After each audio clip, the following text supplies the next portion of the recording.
everyone. This is Lori Barnes from Kepler College, and I am here today with Mychal Bryan, and we get to talk astrology for Let's Talk Astrology. We're going to talk about essential dignity today and debility, right? We kind of have to include them both. So first I'm going to introduce Mychal, and then we're going to get into our topic. Mychal is an astrologer, journalist, and clinical hypnotherapist from Nassau in the Bahamas. He is the founder of Oraculus School of Astrology, where he offers a rigorous training program in concrete event-based astrology. He practices both Renaissance and Uranian astrology in his client work, focusing largely on predictive and medical astrology research.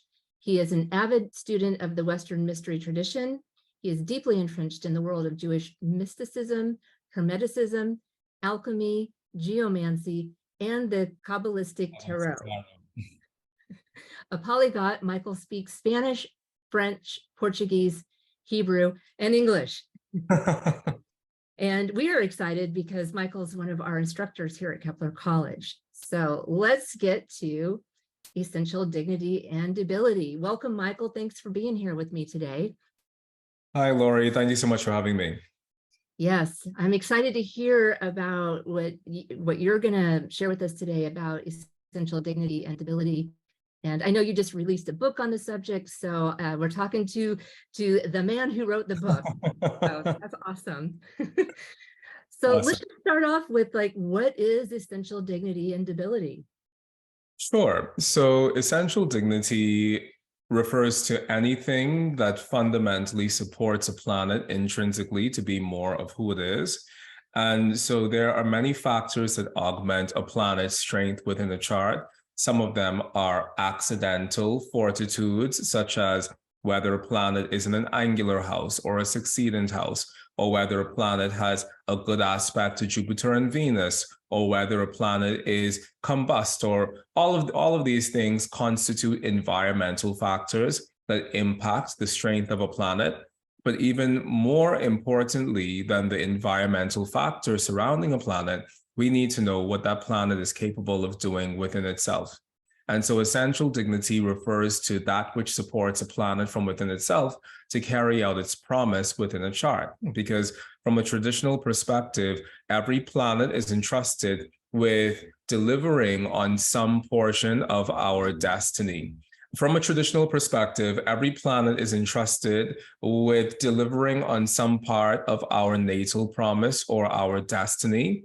And so every planet has this role to fulfill in terms of helping us manifest what we were sent here to do or what we came here to accomplish. And certain planets have a better time at doing that than other planets. And a large part of that is how strong those planets are within themselves in order to deliver on the portion of our destiny with which they've been entrusted. So, for example, we could have Saturn ruling the second house. And that means that Saturn is entrusted with our quote unquote destiny from a traditional astrology perspective in terms of the things surrounding our money and our finances and our ability to take care of ourselves monetarily and physically within the world. And so we want to know whether or not our Saturn is fundamentally strong within himself in order to do those things to begin with. Because if our Saturn, ruler of the second house, isn't strong within himself, then that means that Saturn is going to have to be bolstered from other things within the environment in order to help him deliver on his promise of letting us have enough money to survive in this lifetime. So it's pretty straightforward, the theory of essential dignity and debility. It's very nuanced the deeper we go, but on the level or on a surface level, essential dignity and debility really just refers to how strongly a planet can deliver on that which it's responsible for within the chart, or how inhibited a planet is in terms of delivering on that which it is responsible for within a chart. Okay, thank you for that definition. That's very helpful. And so I'm curious, and I think our listeners will be curious as well. Obviously, dignity and debility kind of say by their words alone that one may be more positive or helpful and one may be more negative and less helpful. So does it, are our planets doomed by the dignity and debility? You had referred earlier to that we'd have to, have something else kind of help the planet in that environment if maybe it was in debility. Would you talk more about, how do we use this in astrology, the concept of dignity and debility? Within traditional astrology, every planet has a certain range of possibilities. A planet can either deliver on its promise, a planet can be delayed or inhibited in the delivering of its promise, which means that it has a difficult time in the beginning, but then it ends up delivering on that promise later on. A planet can have its promise altered, whether for good or for bad, based on the surrounding circumstances going on within that planet. And a planet can be blocked altogether from delivering on its promise. So these are the four things from a traditional perspective that a planet has the ability to do. It can deliver, but with a delay. It can deliver in a way that's altered from what it's supposed to be delivering, or it can be blocked altogether. And so, for example, going back to the notion of Saturn or any planet for that matter, let's change it to Venus ruling our second house of money. If Venus is very strongly essentially dignified, meaning that she's in one of her major dignities, whether that is domicile or exaltation. So we know the domiciles or the homes of Venus are Taurus and Libra, and we know the exaltation of Venus is Pisces. So if that Venus is strongly essentially dignified, then that means that Venus is that much more capable of delivering on her promise of wealth for us within this lifetime. However, if that Venus is, for example, very strongly essentially debilitated, meaning that Venus is in her detriment or her fall, we know the detriments of Venus are the two signs of Mars, which would be Aries or Scorpio, and then the fall of Venus is going to be in Virgo. So if Venus is in her detriment or her fall, or either of her two detriments or her fall, it means that she's going to be that much more inhibited on her ability to deliver on our promise of great financial wealth or great financial support within this lifetime. Now, that doesn't mean that we won't have the ability to manifest some amount of financial stability within our lives, but that just means that it will be that much more challenging. Now, if that Venus is supported by things within the environment, for example, if the ruler of our second house has a positive trine relationship to the ruler of the first house, then that could be one of the things that makes that essential dignity, or rather that essential debility of Venus, a little bit less detrimental, because the positive aspect between the ruler of the second house and the ruler of the first house, it bridges a gap that Venus wouldn't be able to bridge for herself. Similarly, if we had that Venus conjunct the North Node from a traditional perspective is a place of increase, the South Node is a place of decrease, then that can be another augmenting factor. Similarly, if the North Node were in the second house, or if Jupiter were in the second house, or if the rule of the ascendant was in the second house, or if the part of fortune was receiving a trine relationship from Jupiter, or the part of fortune were receiving a trine relationship from Venus, all of these things would be augmenting factors that would support our ability to find financial stability and prosperity within this lifetime. So the topic of essential dignity and debility is a very great one in general. However, I've seen a lot of people coming into traditional astrology not get it. And when you don't get it, and when you get it only a little bit, you do a lot of harm, because you end up thinking that, oh, my Venus is in detriment, or this person's Venus is in detriment, therefore that's it.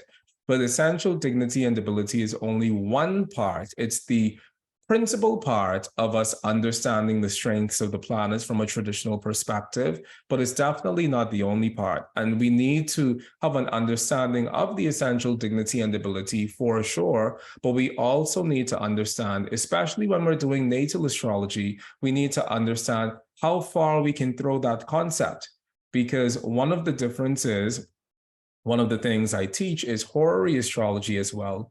And in horary astrology, the essential dignity of a planet is definitely a blessing, and the essential debility of a planet is definitely a curse, as far as the opposite of blessing is concerned. Because in horary astrology, if a planet is weak, it is far larger. It's a far bigger deal within the context of that astrology than in natal astrology. In natal astrology, if we have planets that are very essentially debilitated, the difference between natal and horary is that we have our entire lives to figure that out. Whereas in horary astrology, we're probably talking about a question that has a 1 week lifespan. So within the context of a 1 week lifespan, everything is a lot more concentrated. So if you have Venus in detriment in horary astrology, and Venus is one of the planets that you would like to not be in detriment, then the Venus in detriment is definitely a super negative deal. However, if you have that same Venus in detriment in your birth chart, you have what the Bible promises us 70. You have at least 70 years to figure out how to figure out your Venus in detriment in your natal chart. And so we find in natal astrology more latitude for us to learn more from strong planets as well as from weak planets that other more time-bound or more time-sensitive systems of astrology, such as horary astrology, don't actually allow us the freedom to explore. Right. Thank you for clarifying that. And that brings up another question about, when to use essential dignities. I know that you're a traditional astrologer and you've brought horary in. So how do you see essential dignities working with the different techniques and different branches of astrology?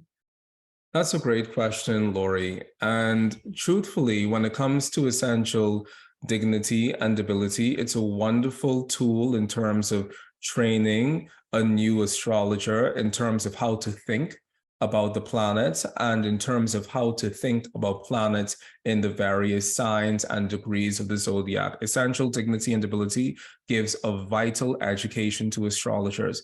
However, I don't necessarily think that education is really purely for the sake of essential dignity and debility. I think that education is an education in sharpening the mind and sharpening the eye of the astrologer to see things in a more nuanced way.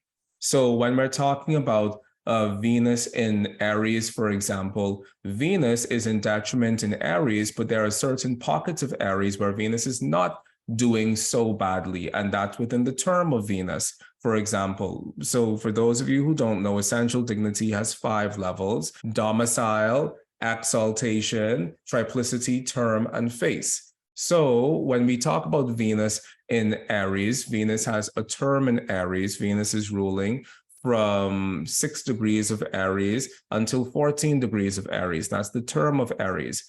Venus is also ruling the last face of Aries, which is from the 20th degree of Aries to the 30th degree of Aries. So those are 2 pockets of Aries where Venus has some level of strength, other than the fact that in the entire sign of Aries, she's not doing so well.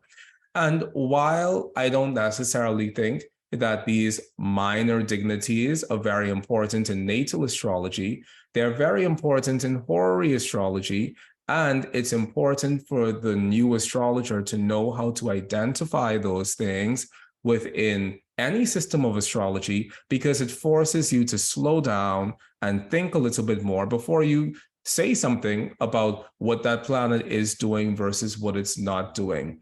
And that skill of slowing down and thinking in a more systematic way is a universal astrological skill that we can apply to every other branch of astrology. Now, that was a bit of a rant. So to get back to your specific question in terms of what branches of astrology essential dignity is going to be most useful in, essential dignity is most useful within all branches of astrology in general.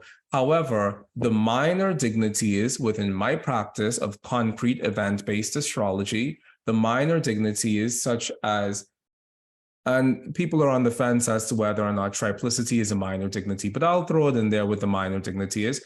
So the minor dignities of triplicity, term, and face are more important within the context of horary astrology and even electional astrology than they are in natal astrology. So in natal astrology, and I can only speak for myself because I know that different people think different things, but within my practice of concrete event-based astrology, I've never really seen a planet only having dignity by term be majorly augmented in a way that's noteworthy. And I tend to focus on things that are most noteworthy because when clients come to us, they also focus on things that are most noteworthy or more quote unquote dramatic within their lives. What are the major themes? And seeing a planet only dignified by being in its face is not something that I would ever talk to a client about within a natal reading. Seeing a planet dignified by term and face is still not something I talk to a client about within a natal reading. It's very important for me to talk about within a horary reading because within a horary reading, those things seem to bear more weight. Within natal astrology, the only essential dignities or debilities, well, the only essential dignities that bear much weight from my perspective,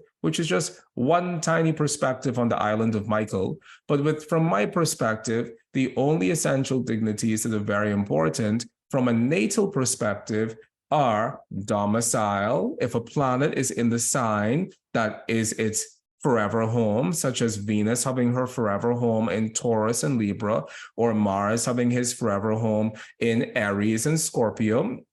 So domicile, if a planet is in its forever home, or exaltation, if a planet is within a sign of the zodiac that it really enjoys being in, such as Saturn in the sign of Libra or the Sun in the sign of Aries. Beyond that, the minor dignities don't really factor that massively. Actually, they don't factor at all within my practice of natal astrology because they don't seem to carry much interpretational value. And I care about interpretational value and I care about getting things right. And so I think that I would know at this point within my practice if they carried much interpretational value, and they don't seem to. Maybe for someone else they do, for me they don't. Also, the essential debilities are going to carry a lot of interpretational value. So if a planet is in its detriment in any system of astrology or in any branch of astrology, horary or natal, yes, that's a big deal. If a planet is in its fall in any system of astrology, horary or natal, yes, that's a big deal.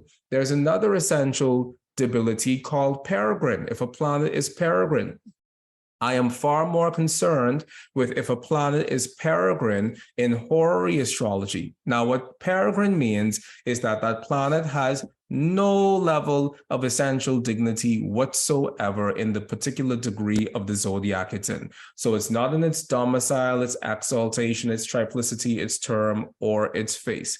For me, on the island of Mychal, I also say that it's when a planet isn't in its detriment or fall as well.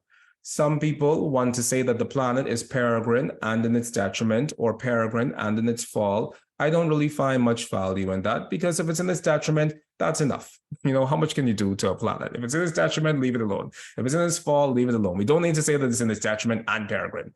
Anyway, so that's my opinion about that. But peregrine, I tend to view that, or I tend to judge that more within horary astrology than within the context of natal astrology, because once again, it seems to bear out in a more detrimental way from a horary perspective. I'm not saying that it isn't detrimental from a natal perspective, but the point at which I find the planet isn't in its domicile, detriment, exaltation, or fall natally, my next question is, what is happening to that planet within the chart? What are the aspects that planet is receiving? What are the environmental things going on with that planet at the point at which it's not in its domicile, detriment, exaltation, or fall? I don't need to talk about essential dignity anymore because my next course of action is to see what is happening to that planet within the environment of the chart that it finds itself in. So it sounds like it really helps you hone in on the important message of the chart, or messages of the chart. So I have a question about, modern astrology and rulerships. And if we have some modern astrologers listening who, or I should say, I'm really focusing on rulership here, for those who have, right, Pluto, Uranus, Neptune as rulers.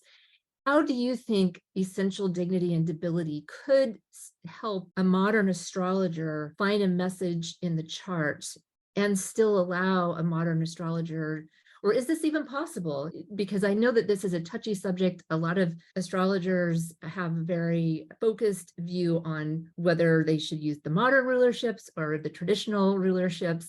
There's, I think, a value in dignity and debility, whether you're a modern astrologer or traditional.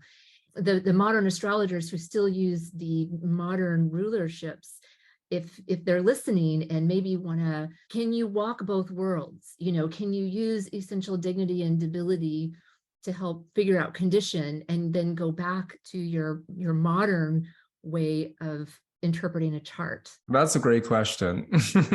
And I'm not really known for being very politically correct when it comes to my response to this question, because, and it's not even a matter of political correctness, it's a matter of just understanding the context of how things come into astrology. I use Uranus, Neptune, and Pluto emphatically within my astrology, and I've in the last 6 years or so been convinced to also use Chiron, and not convinced by anyone, but just convinced by practice and seeing things come up that were unavoidable. So I use Uranus, Neptune, Pluto, sometimes Chiron within the context of my work. And I am, I dare say, a die-hard through and through traditional astrologer to a very large degree, to a huge degree. It's literally, I threw my bones first in traditional astrology before anything else. When it comes to Uranus, Neptune, and Pluto, very powerful augmenting factors within astrology. I think that it is remiss of a lot of people in the traditional community not to use them, not to integrate them, because I think they're very, very, very powerful augmenting factors, especially when they show up within the context of natal astrology. But when it comes to Uranus, Neptune, and Pluto, we discovered Uranus in the year 1781, we discovered Neptune in the year 1846, and we discovered Pluto in the year 1930.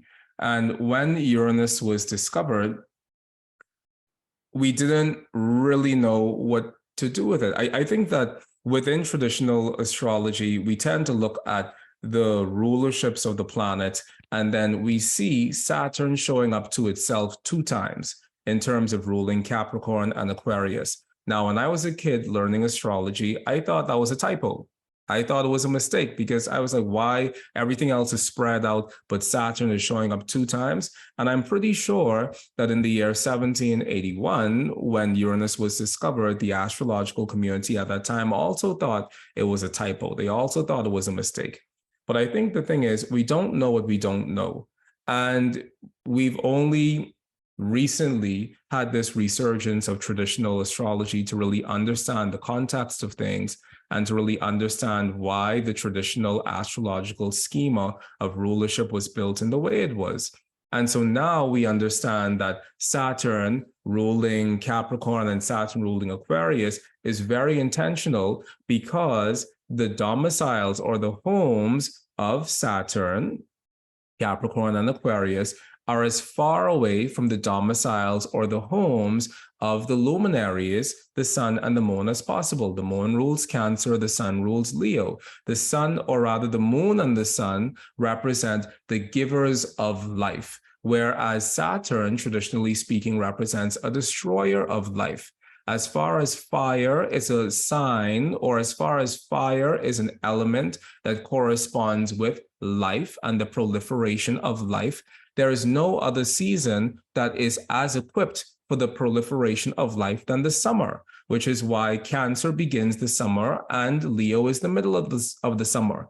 As far as the destruction or the end of life is concerned, there is no other season that is more analogous with the end of life than winter, which is why Capricorn is the beginning of the winter and Aquarius is the middle of the winter. As far as the planets that correspond with the birthing of fire and the establishment of fire is concerned, the moon corresponds with the birthing of fire, which is why Cancer is the beginning of the summer, and Leo corresponds, or rather the sun corresponds with the establishment of fire, which is why Leo is the sign of the middle of the summer. As far as the destruction of fire is concerned, Saturn, a cold and dry planet as far from the sun as possible within our classical version of the sky, Saturn is going to represent a force that destroys fire, both the birth of fire and the establishment of fire, which is why the homes of Saturn,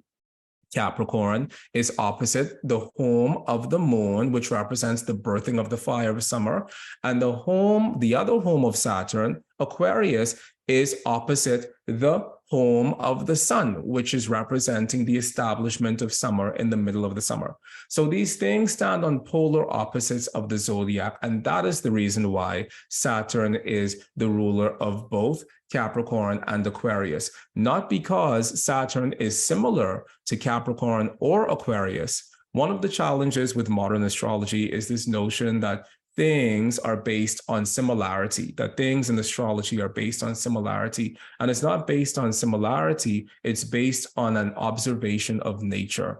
The establishment of all of the rules that underpin our traditional astrology are based on an observation of nature and how nature, how the macrocosm can be distilled to represent experiences that we have on Earth. So in 1781, when Uranus was discovered, Uranus was arbitrarily placed as the ruler of Aquarius because someone somewhere thought it was a mistake that Saturn should appear 2 times, one sign right after the other sign in the zodiac, without having any awareness whatsoever of this larger doctrine of analogies that exist within nature. And similarly, when Neptune was discovered in the year 1846, the same thing happened, where Neptune was arbitrarily placed as the ruler of Pisces, because it was said that, okay, since we swapped out Saturn for Aquarius, let's swap out Jupiter for Pisces. And so if we find something else, we'll just keep on doing that.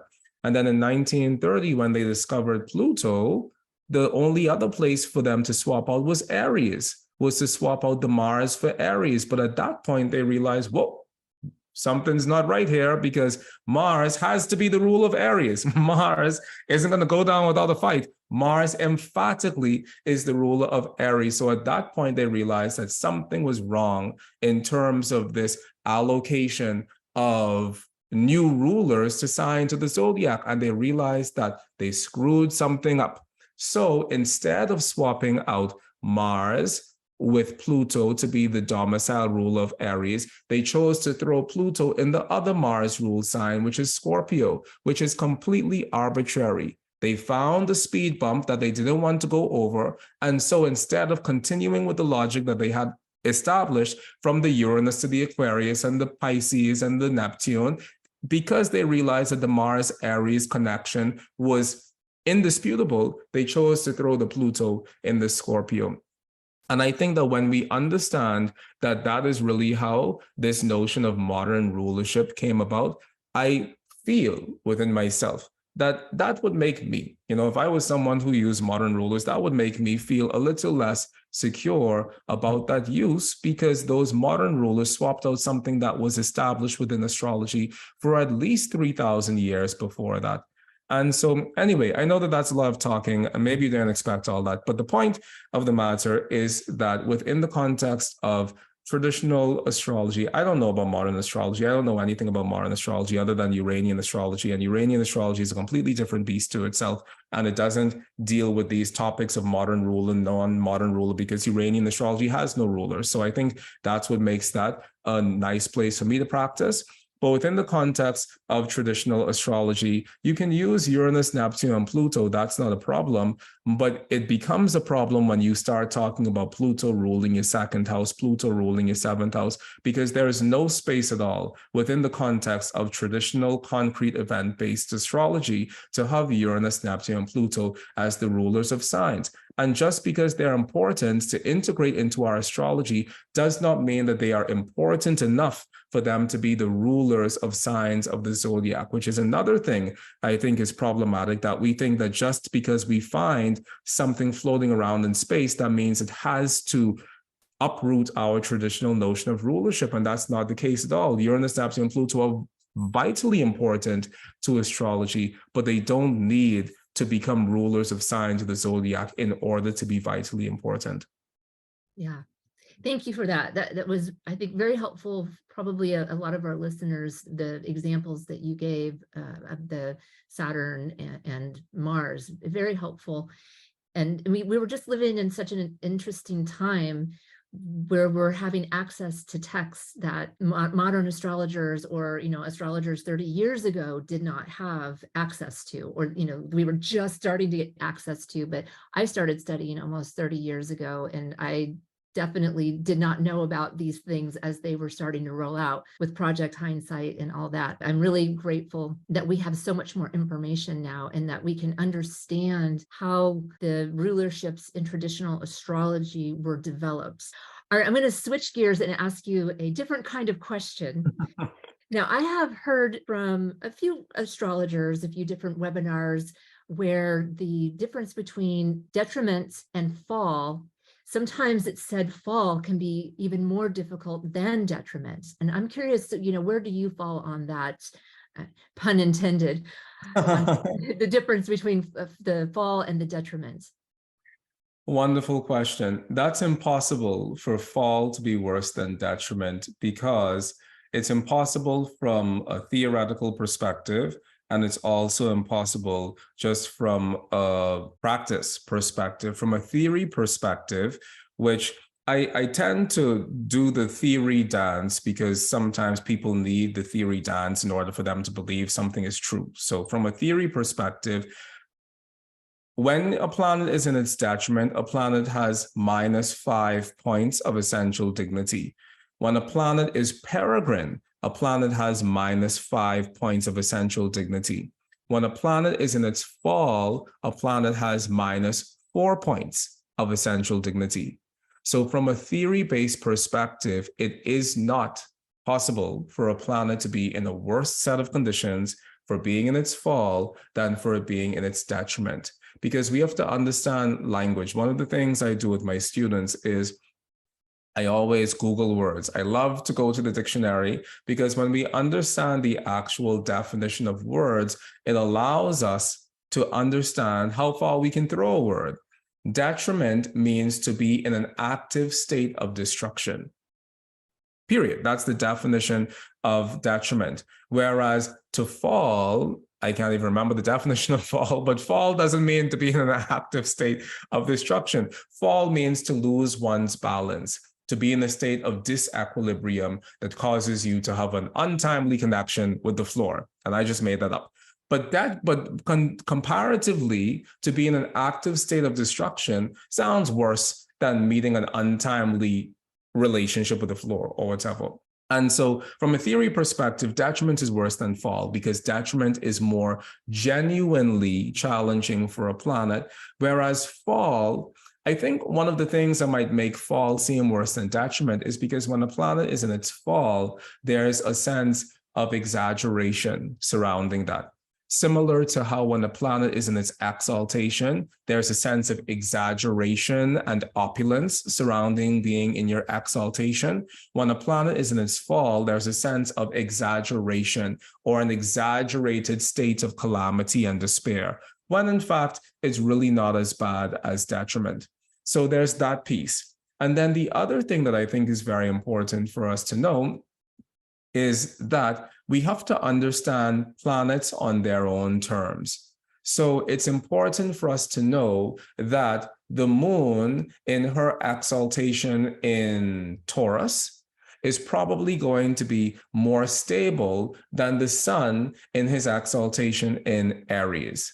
We need to know that Mercury in his exaltation and domicile in Virgo is going to be a bit more stable than, say, for example, whoever else, than say Mercury even in his domicile in Gemini. We need to know that having Mars in exaltation in Capricorn is going to be probably a bit more stable and sustainable as far as use of energy is concerned than even Jupiter in his exaltation in Cancer.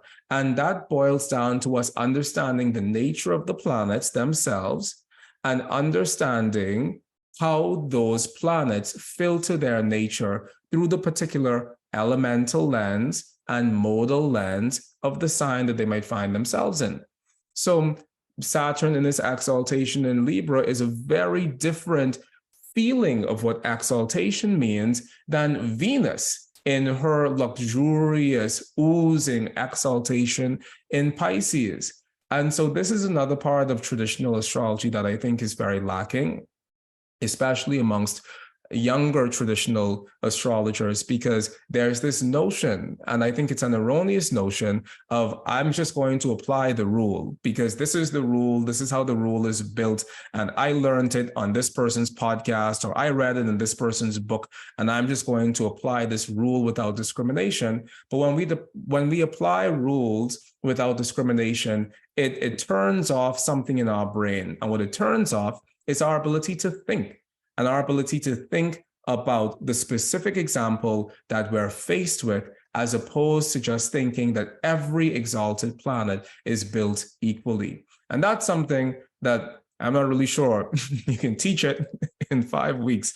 But hopefully it is possible, because we need to start thinking about planets on their own terms. And we need to know that all of these rules of traditional astrology mean nothing whatsoever if they aren't channeled through the living universal life force energy that exists within every planet on its own terms. People say that traditional astrology is boring and it feels like a drain, and it only feels boring and it only feels like a drain when all you're learning is rules to apply indiscriminately, but you're not actually understanding how to experience the inner life of a planet on its own terms. And that's really what Essential Dignity and Debility opens the door for. It opens the door for us to understand the inner life force energy of the planets on their own terms. And it also causes us to understand what supports them, what doesn't support them. And even if 2 planets are in their domicile or 2 planets are in their exaltation, it allows us to be able to fine tune and nuance what the difference is between one planet's exaltation in a sign versus another planet's exaltation in a sign. And that is actually the heart of Essential Dignity and Debility doctrine, as far as I'm concerned. Wow, I love that. It's the art of astrology. It really puts it in the hands of the astrologer to synthesize all of those things together. Definitely. Yeah. Considering all that, Mychal, what can we do with essential dignity and debility, and what can't we do? Where, are there some limits to that? I think this is a wonderful question. What we can't do with essential dignity and debility is use it to justify our own stupid conclusions. And I'll tell you what I mean by that.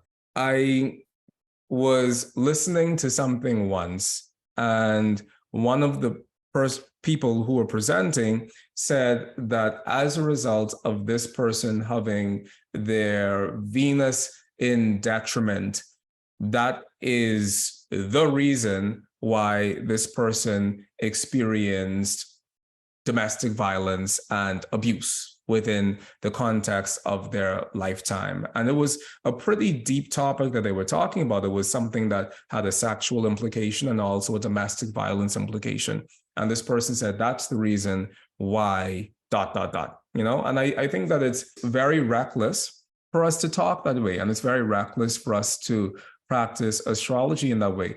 And granted, from the context of practicing concrete astrology, that possibly could be a part of a larger story. I think it's beyond reason for us to base an entire astrological opinion just based on a planet being in its essential dignity or its essential debility. Another thing that is challenging for me within the context of seeing a lot of modern astrologers try to apply traditional astrology concepts and doing it poorly is when people make very, very ridiculous conclusions about the lives of people because their sun is in Libra. Therefore, your sun is in the sign of its fall. Therefore, ...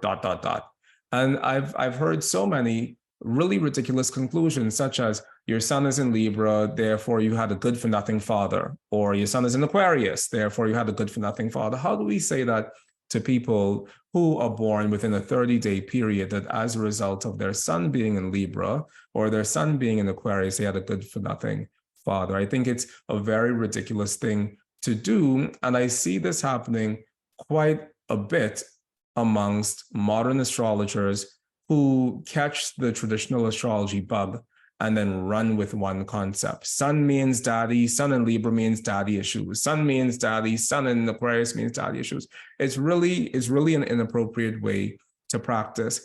And once again, that might be a part of a larger complex of somebody having issues with their father, but it isn't the only thing. And I don't even think that it's that considerable as a part for it to be mentioned in that sort of way. So I think that when it comes to using essential dignity and debility within any astrological framework, we have to realize that essential dignity only begins to open a door to a much larger topic.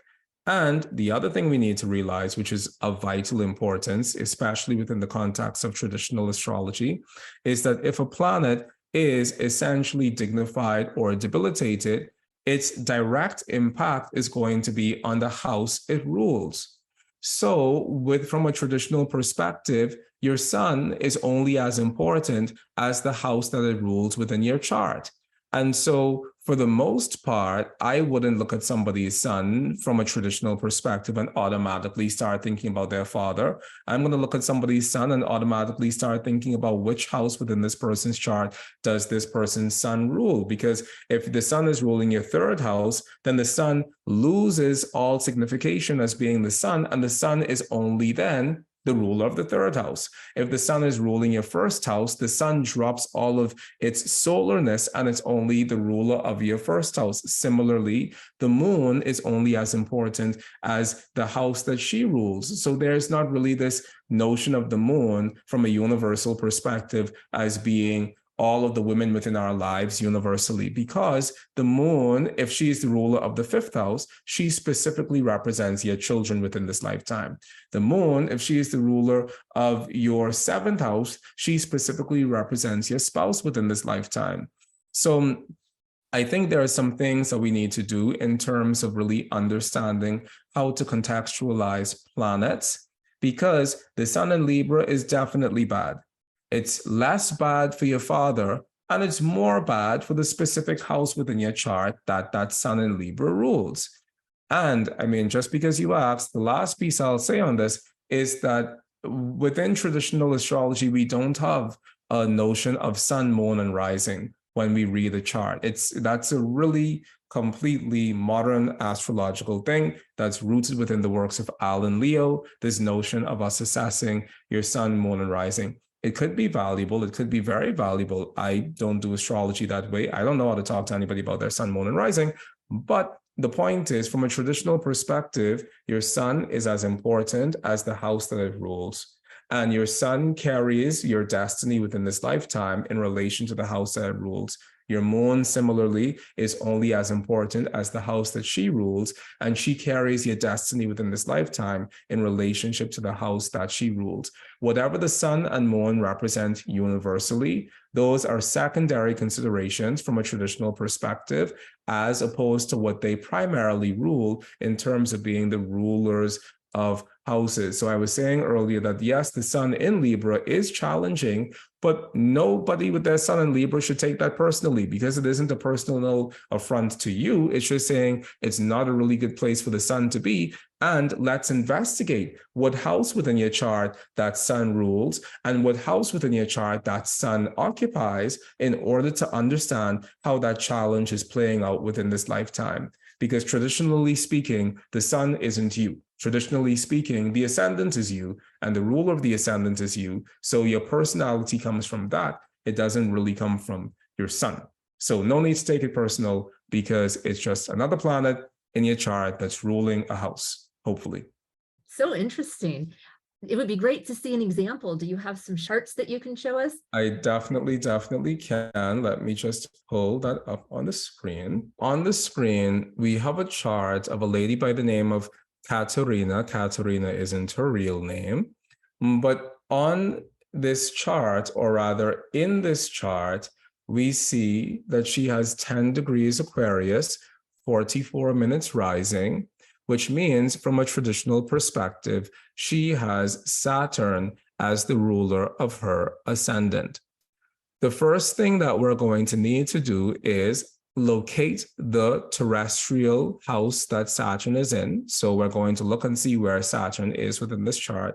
And we see Saturn over here within the 7th house. Now, that's actually the secondary thing we need to do, because we already know Saturn is in the 7th house.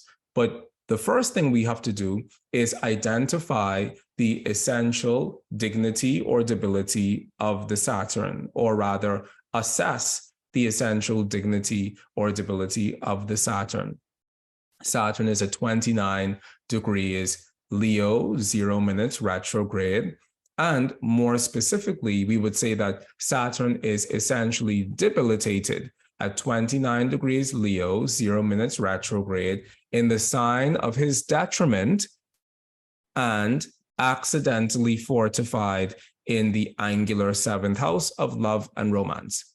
So when my students are writing down an assessment of the planets, that would have to be how it's written.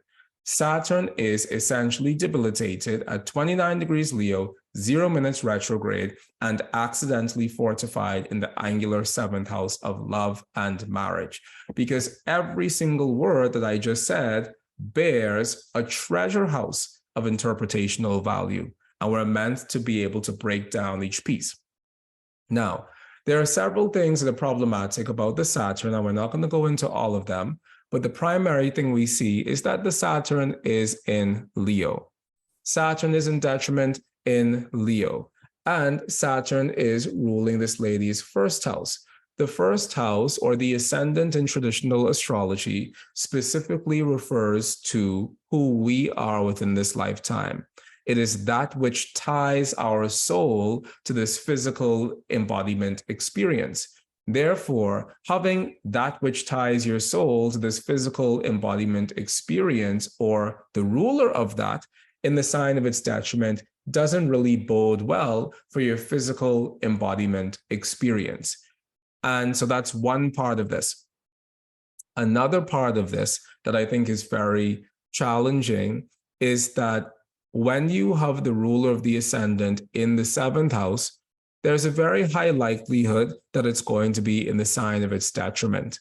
And so there's already this notion of you giving up yourself completely for a lover. Now, I know that people usually say for the other in the 7th house, but within the context of traditional astrology, we speak more concretely than that. And so we would say you giving up yourself completely for a lover to the sake of your own detriment.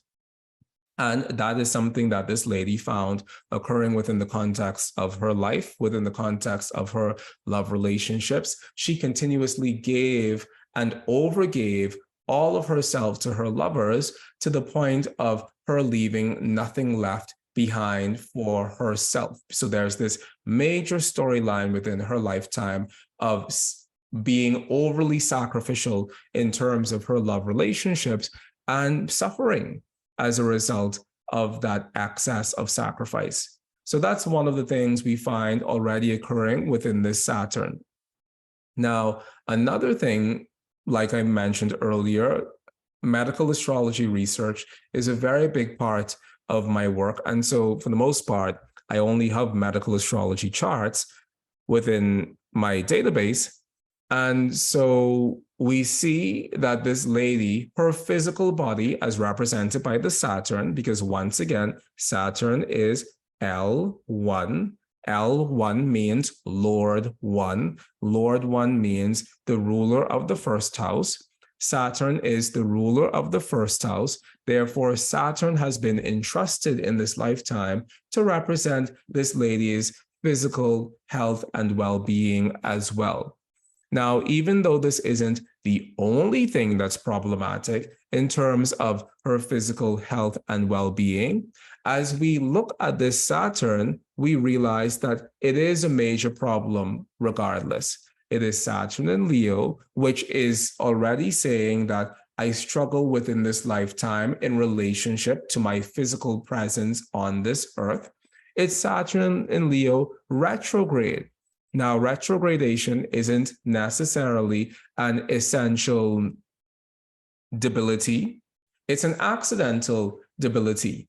However, when we're assessing a planet, we have to take all of these things into consideration. So it's Saturn in Leo retrograde, which is saying even more the physical story of my physical embodiment on this planet is a challenge for me within this lifetime. Saturn is in Leo retrograde at 29 degrees Leo, which from a traditional perspective, we call the anaretic or the killing degree.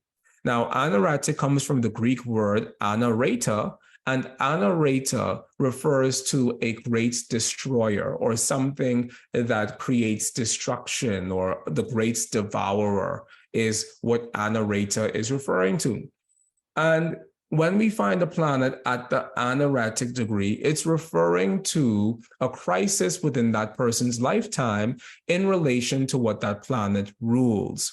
So if this Saturn rules the second house, we would say that there's a crisis within this lady's lifetime in relation to her money. If the Saturn ruled the third house, we would say there's a crisis within this lady's lifetime in relation to her siblings. If the Saturn ruled the fourth house, we would say there's a crisis within this lady's lifetime in relation to her father. If the Saturn ruled the fifth house, we would say there's a crisis within this lady's lifetime in relation to her children. We see the Saturn ruling the first house, and it's also ruling the 12th house. When a planet is ruling multiple houses within the context of traditional astrology, then the two meanings of those houses have to be blended, and then they mutually express themselves through whichever house the planet is located in. So Saturn here is ruling the first house of life and health, as well as the 12th house of self-undoing, and from a medical astrology perspective, chronic illnesses. So what this is saying is that my self and health is combined with the things that I do against myself, as well as with chronic issues that are manifesting within my life. And both of these things are expressing themselves within the context of my relationships, of my love relationships. Even if we took out the love relationships part of this, which is very accurate because in her own words, she tends to shoot herself in the foot in terms of love.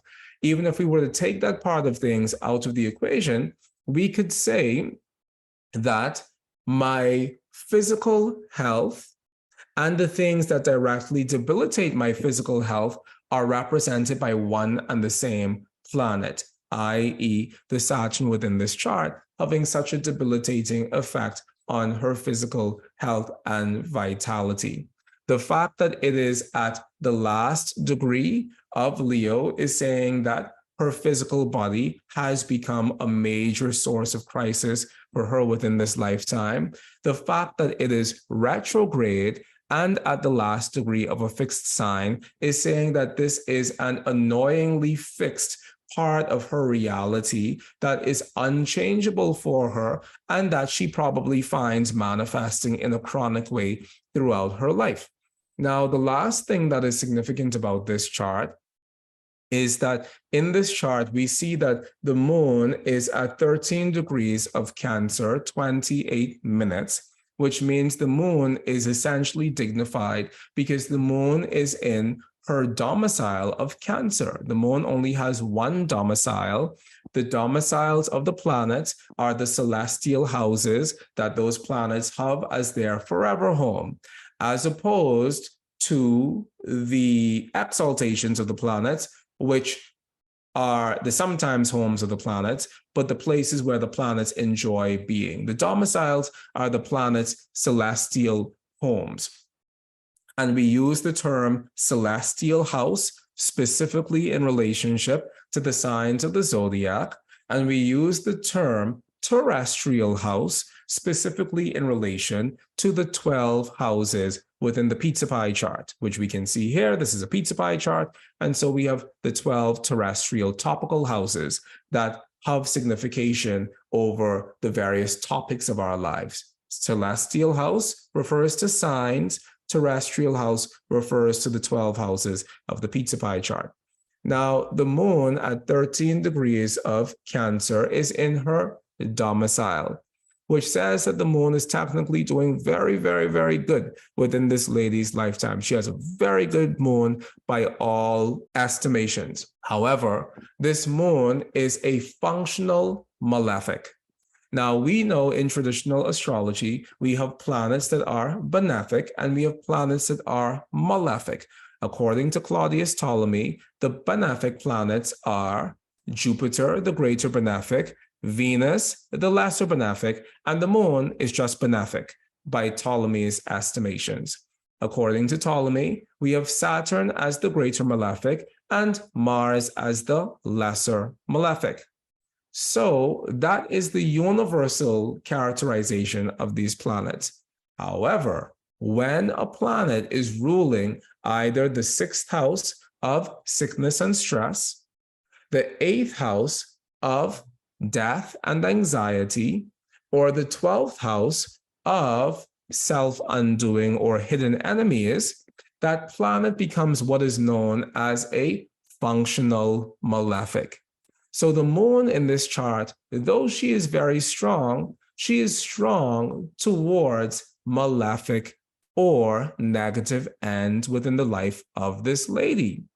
And so I think that's another point of nuance that we need to integrate. We need to know that planets are only going to be as good as their specific determinations within any chart. And the specific determination of the moon within this chart isn't for her to have wonderful, lovely experiences for the rest of her life. The specific determination of the moon within this chart is towards sickness.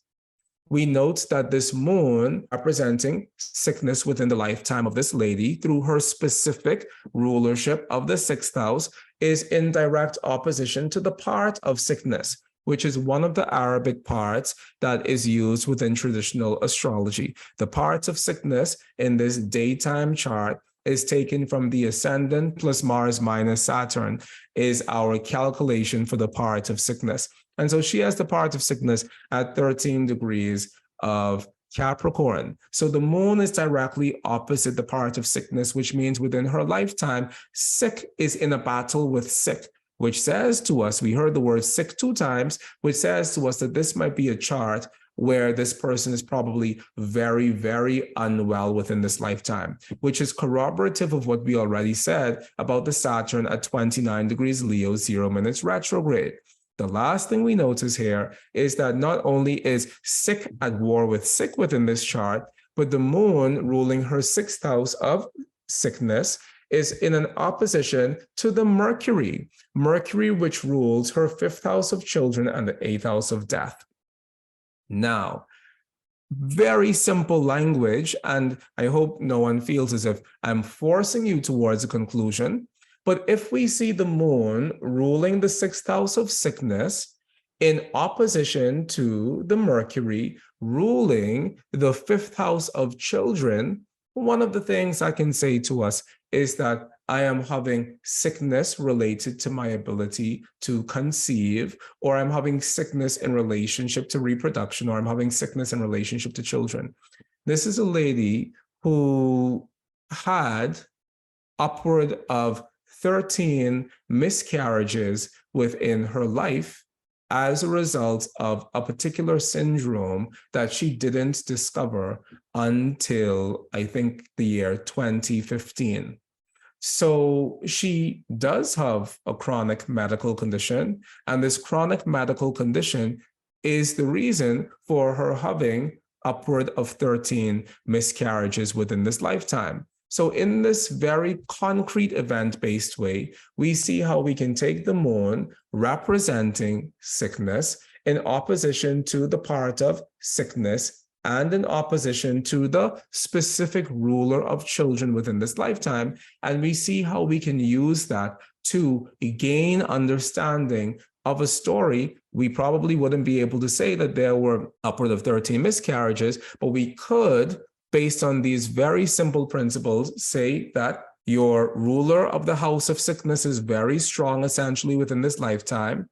It is directly afflicting the ruler of your children. Therefore, if we were forced to speak about what sort of issues this lady was having, we could potentially very smartly say that the medical issue, the major medical concern that she's having within this lifetime has to do with her ability to conceive, or it has to do with the story surrounding children within her life in any event, because we do see the children in a conjunction to the part of sickness in the 12th house, which tells us that there would have been a challenge or some struggle surrounding the narrative of children in her life in any event, which is only further corroborated by the state of the Saturn.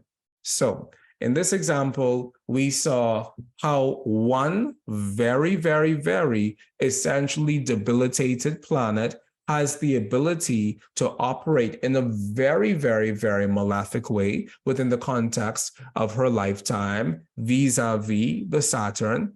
And we also saw how one very, very, very essentially dignified planet by way of the moon also has the ability to manifest very malefically within this lifetime for this lady, by virtue of the moon being the specific significator of sickness within her lifetime, by virtue of the moon being the ruler of her 6th house. So hopefully this was a good demonstration of some of the ways how we can use this doctrine of essential dignity and debility, but also hopefully this was a good demonstration of how we could bring these things into our astrology more holistically, where we're not just making our assertions, or rather basing our assertions based on the specific quality of essential dignity or debility, but we're also looking at surrounding factors that are occurring within the chart as well, so that we can make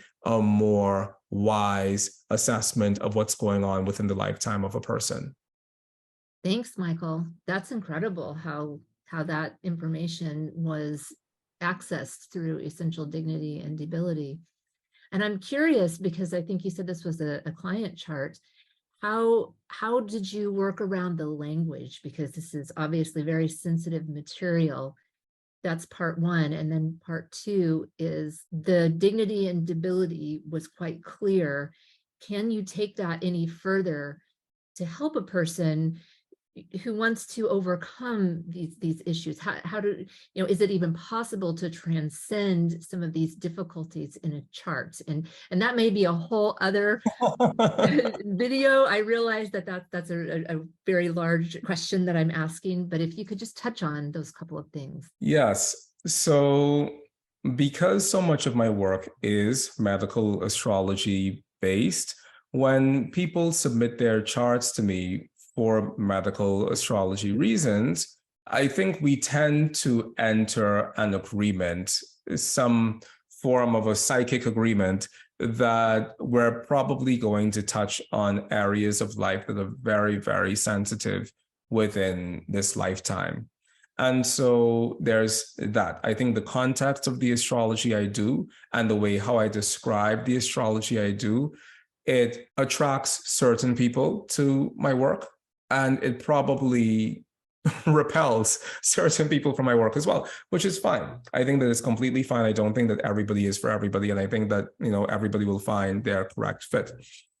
And still within the context of a larger part of my life, because I do have a background in coaching and counseling as well, and I have that training as well, I have the tools to navigate challenging spaces with clients. And I've grown some tricks and tips throughout the years, especially when it comes to discussing difficult information. So for example, if we see something potentially challenging within a chart, one of the tricks I teach my students is that if you see something in the chart and you're pretty certain about what the signification of that thing is, but you don't want to put only yourself behind it, as in saying, you don't want to just say, this is just my opinion, or this is completely from me.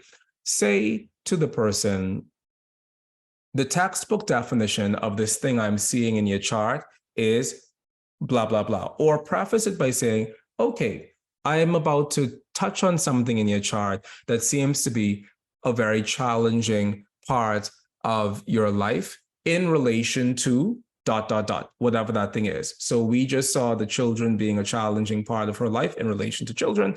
So we could say, I'm about to touch on, or I would like to next touch on a part of your chart that seems to be a very challenging part of your life in relationship to the story or your destiny surrounding children within this lifetime. Is it okay for me to talk about it? That's the first thing, because at that point, you've put the ball completely in the client's hands and they can say, yes, sure, please talk about it. Because most of the times when adults come to us for a reading, they've already experienced everything their chart has to offer. So you've come to terms with the stuff going on within your chart. So for the most part, people say, yes, sure, thank you for asking me. I feel seen and acknowledged. Please proceed.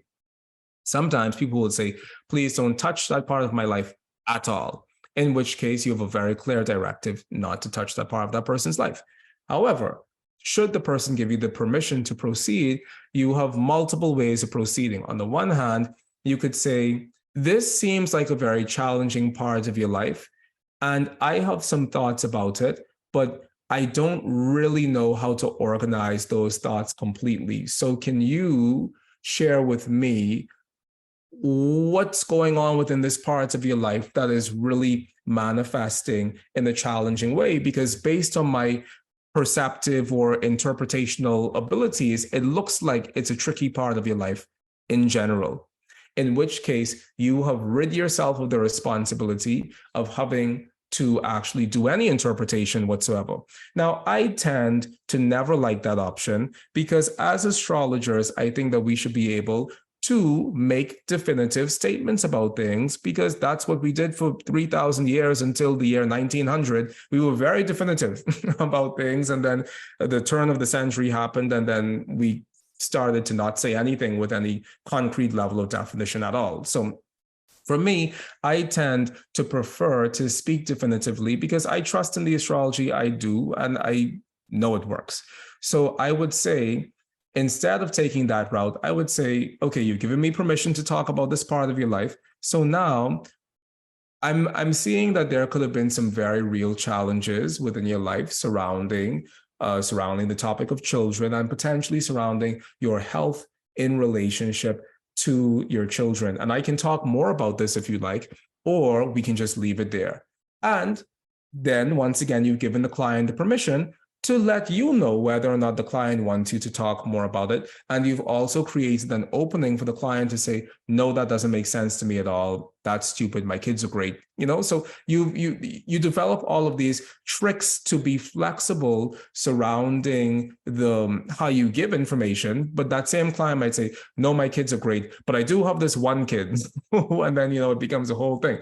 And so the point is, we have to become more skillful, not in how we give good news. I think the 21st century astrologer has become very skillful at giving good news, to the point of bad news not existing at all. So we're very, very knowledgeable about how to tell people nice things, and we have no skill set surrounding. And once again, this is my observation from Planet Mychal. I could be very wrong, but for the most part, I don't see astrologers overwhelmingly having a skill set in terms of how to speak about difficulties within the lives of people. And that is definitely a topic for another video, because that requires a great level of training. And it isn't just counseling training, it's just human common sense training. How would you like for something to be shared with you, and you're already in a vulnerable space in terms of receiving a reading?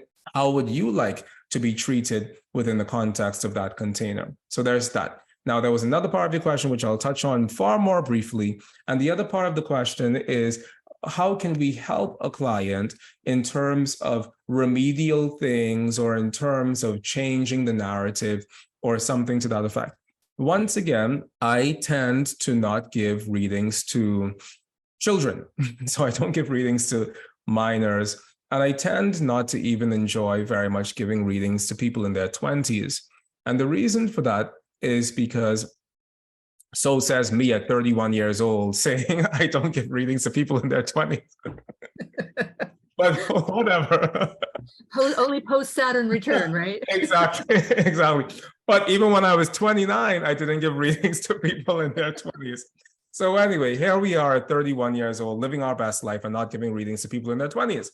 And the reason for that is because, once again, this is another thing I teach my students, is that, and this is probably just me, I, from a philosophical perspective, I don't know anyone else who I've heard say this in this way, but when Saturn goes over everything in our chart at least one time, it crystallizes one cycle of how our destiny manifests. When Saturn goes over something within your chart, it brings out the destiny or the natal promise that that planet specifically represents. So if Saturn goes 360 around your whole chart and comes back to your natal position one time, you've already lived through every articulation of joy and sorrow and pain and pleasure that your particular chart has for you. And you're about to begin another 30-year cycle of those same things. And hopefully you do it in a better way, in a more evolutionary way. And I'll just leave it there. I won't say but. I'll just leave it there. Hopefully you do it in a better way. And so at the point at which a person comes to me for a reading, after having gone through their first Saturn return, they've already gone through all of those things before. And so at this point, that reading becomes more about context. You know, why did it happen? What is the context surrounding it happen? What is the context surrounding it happening? How can I live in the wake of it having happened? Where do I go now? What's next for me in the wake of everything I've already experienced? And I think that that is a better directive, even more so than how do we fix it to make sure that it's not going to happen. Because from my very, very traditional perspective, I believe in fate. I believe in destiny. I believe that we're all here with a destiny and a natal promise, and we deal with it. We deal with it to the best of our ability. And after we deal with it one time, after we fall in the potholes one time, we can make a decision not to fall into those same potholes again. So that's far more broad from a philosophical perspective.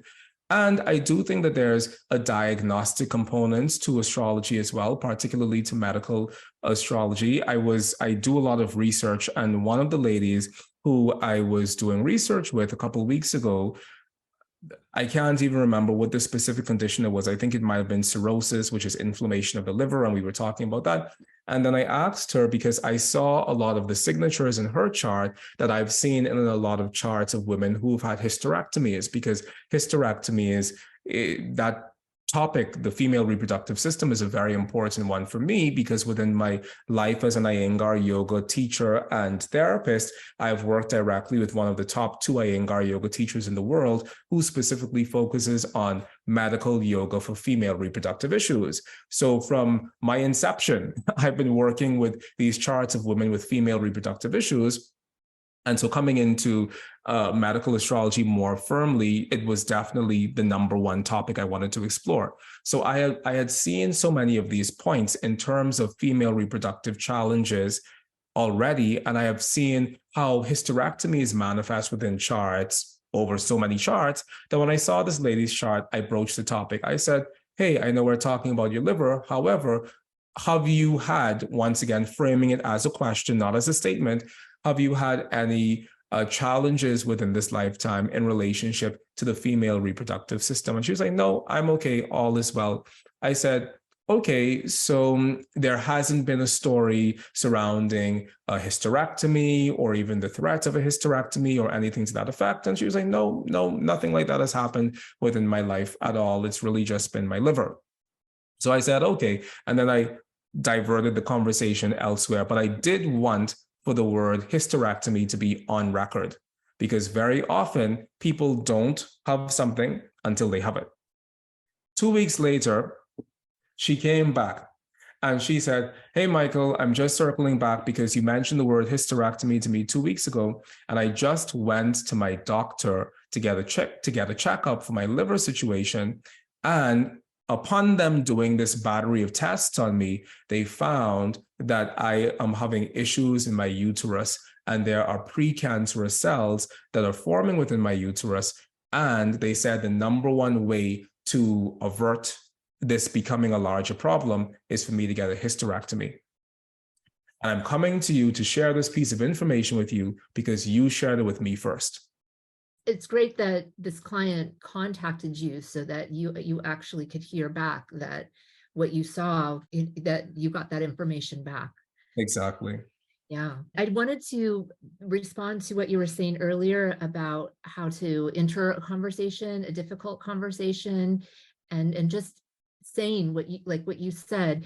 Hey, I have something that could be difficult for you to hear, and it's about this, and would it be okay? I just would like to say that in a prior career, I'm a licensed marriage and family therapist, and I counseled for many years. And I did that exact thing in counseling over and over and over. And the reason that I did it, probably the same for you, is because the very first time I did it, it worked really well. Right? The client becomes immediately prepared to hear what you have to say. It can make such a big difference. So I just want to say I agree with what you said, and I've experienced it, and hopefully our listeners will take that tip and use it. Exactly. And to that point, I think that it's really great that you have a counseling background. And when I wanted to know I've been doing astrology for a long time. I came into astrology when I was probably 12 years old or something, and I quickly went into client practice, and I've been giving client readings for 18 years at this point, I think. And when I wanted to offer my clients something that the astrology itself couldn't offer, that's when I went to counseling school. That's when I studied coaching. And the reason for that is because astrology traditionally is a consultative practice. It's not a counseling practice, which means if we want those counseling skills, we have to go and acquire those counseling skills from elsewhere, because astrology isn't really about telling you what to do with the problem. It's about identifying what the problem or the opportunity is. It's like knowing where to put the red X, basically. But if you want to know how to work with someone in a more humane way, and how to work with someone in a way that actually gives them tools after the session, yes, be a great astrologer, study the astrology, know how to do that well, but also go take a course, take a counseling course, take a coaching course, take some other sort of course, a communication course that allows you to have additional skills that astrology by itself doesn't. Yes. Speaking of courses, so tell us about the Essential Dignity and Debilities course that you'll be teaching at Kepler College. So I will be teaching an Essential Dignities and Debilities course at Kepler College. I think I just taught a big chunk of it within this interview, but there's more to learn, right? There's more to learn. Yes. There's more to learn. And I recently published my book, Mastering Traditional Astrology. This isn't the actual copy you'll buy on Amazon. This one is a little bit darker on the cover, but the Amazon version is even more beautiful. Mastering Traditional Astrology. This is going to be the textbook for the course, which I'm very, very excited about. So having a textbook means we'll be able to go deeper. We'll be able to do more work. We'll be able to accomplish more. It's a complete game changer for me, and I'm very excited about that. And we'll be discussing basically everything we discussed here today. The main purpose of the course is to make sure that when you leave the course, you have a deep sense of mastery surrounding how to integrate essential dignity and debility into your actual client practice. Now, like I said earlier, there are some parts of astrology, such as horary astrology, where we use the entire Essential Dignity and Debility suite in terms of all of the various parts of Essential Dignity and Debility doctrine. And not probably, but I know for a fact that within the first week, we're going to be discussing that. But because I know that most people want to know how to do this for the sake of taking it into their natal client work, for the next 4 weeks, we're going to really specifically be honing in on how do I interpret the strength of a planet, and how do I also interpret what this planet has the ability to offer me within this lifetime from the perspective of its essential dignity or debility primarily, and then secondarily from all of the other surrounding environmental factors that can can happen. So it's an Essential Dignities and Debilities course on the surface, and we're definitely going to do that. But my hope is to give you a tool that you can take into your client's work to help you further enrich your life specifically, as well as the lives of the people who come to work with you. I'm looking forward to it. Will you please share how people can find you? Awesome. If you want to find me, you can find me at the Oraculos School of Astrology, and my website is oraculosastrology.com, ORACULOS, oraculosastrology.com. You can find me there, and you can find out everything you need to know about me. You can also find me on Twitter at Oraculos Astro. You can find me on Instagram at Oraculos Astrology. You can find me on Facebook at Mychal Bryan, MYCHAL, Mychal A. Bryan, BRYAN. And if you want to work with me directly, you can shoot me an email at hello@oraculosastrology.com. And please also include a link for my book. Since this is the textbook for the course, please let it be there as well. That's out now, right? People can go to Amazon. It's out now. You can buy it on Amazon. Amazon is really the only place you can buy it. So please do pick yourself up a copy of Mastering Traditional Astrology, and also come and join me at my course at Kepler College. Thank you so much, Mychal. And thanks to all of you for watching. We'll see you next time on Let's Talk Astrology. Bye. Have a good one. Bye.